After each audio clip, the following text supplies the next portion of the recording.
So there is no salvation outside of the Iglesia ni Cristo. This is their claim. Although they are claiming that they are the true church or the group which are of God.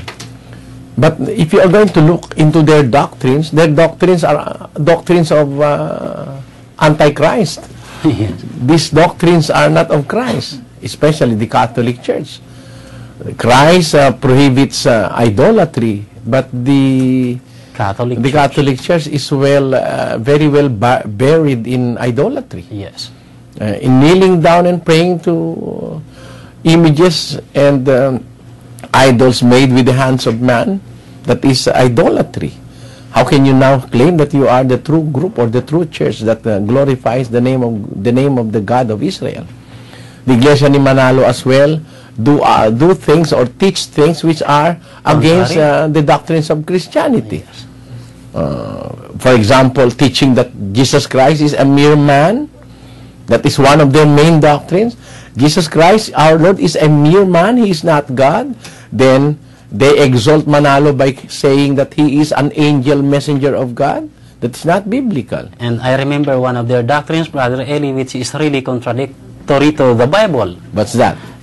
Their Holy Supper is being done in the morning. Oh, you see? While they claim that it is Holy Supper, but they are making it Holy Breakfast. Yes. And I doubt if it is holy, Brother Mel. Why do you say, Brother Because Eli? they are collecting contributions during the celebration of the Holy Supper. When our Lord Jesus Christ celebrated Holy Supper with his 12 disciples, he did not collect any money or any contributions from members. The apostles also, when they have taught the members, especially the Apostle Paul, when he taught the Holy Supper to the Corinthians, he did not collect contributions. How is that, Brother Men? How will that be logical? When you are having a Holy Supper, you are collecting contributions from members, envelopes of money, which is being encouraged by pastors to be filled with notes, not coins. How do you feel about that? It cannot be accepted by someone who is really knowledgeable of the doctrines of the Scriptures. How can a Holy Supper be done in a morning in the chapel with collections? Holy Supper is a Holy Supper, no collections whatsoever. That is the doctrine of the Scriptures. Now, you claim to be the true church and you are adding collections. They are money-making rituals. You are adding things which are not commanded by our Lord Jesus Christ. So, I will not believe that the Iglesia ni Manalo is the group or the church or the true church as they claim to be.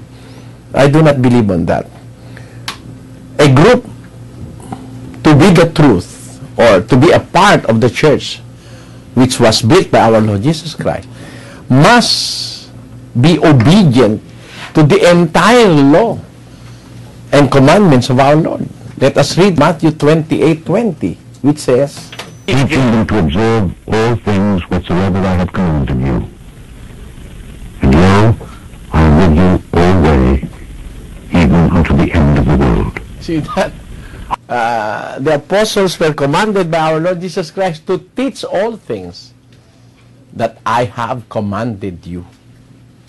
But they are not teaching all the things that were commanded by our Lord Jesus Christ.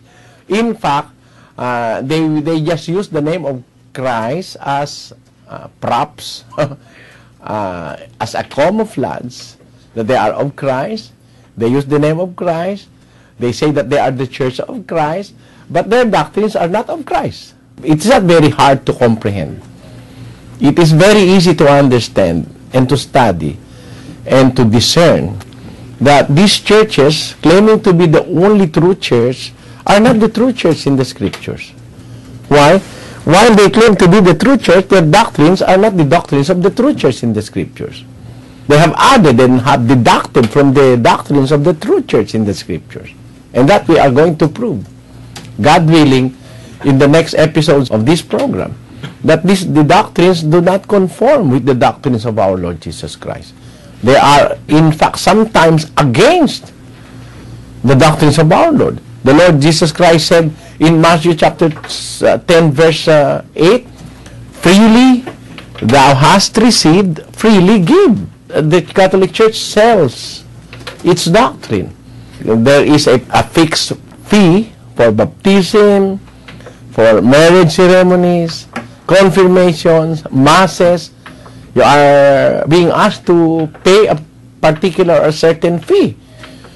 But the Bible tells us otherwise. Freely thou hast received, freely give.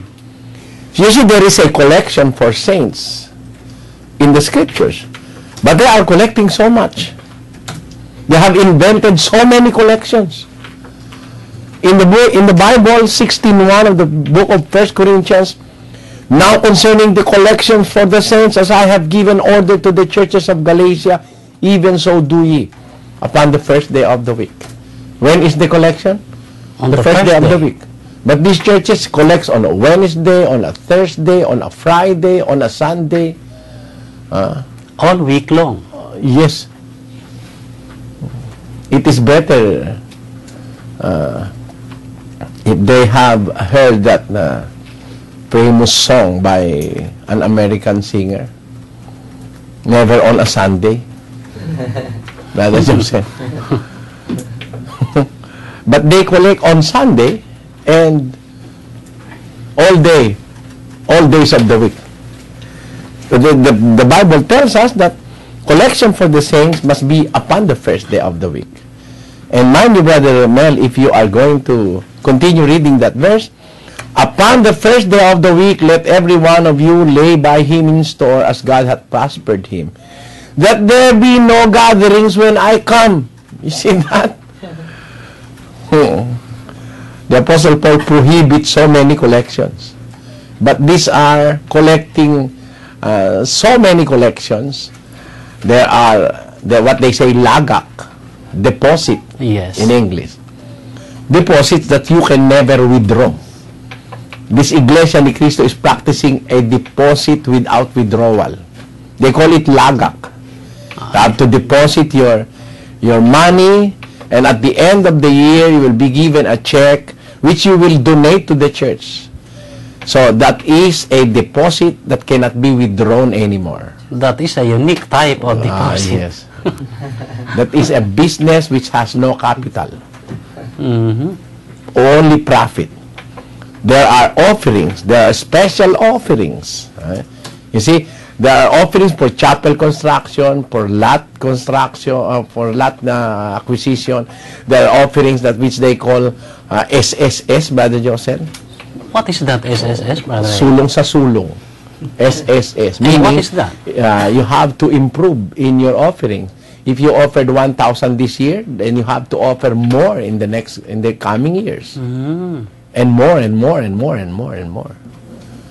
So you have to improve and improve and improve. That is their philosophy. These are collections being done by these churches which are not favored by the Bible. Especially the collection of 10% or tithing. It is not a Christian doctrine.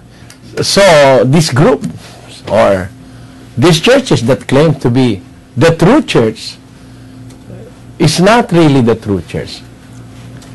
I perceive now, Brother Eli, that in the verses of the prophecies of the prophets that you have cited, if you are really the organization that is being referred to in those prophecies, you must have all the qualifications and the manifestations that is being said by the Bible. Of course, God is an exact God, Brother Mel. Prophecies are meant to be fulfilled exactly according to the details of the prophecy. Oh, is that so, Brother Eli? If the prophecy tells us that there are people in the east that will praise the name of the Lord God of Israel, that must exactly be done. They must really come from the east. They must be Gentiles. They must offer incense, which means prayers to God. all those written in the prophecy must be fulfilled exactly as it was said.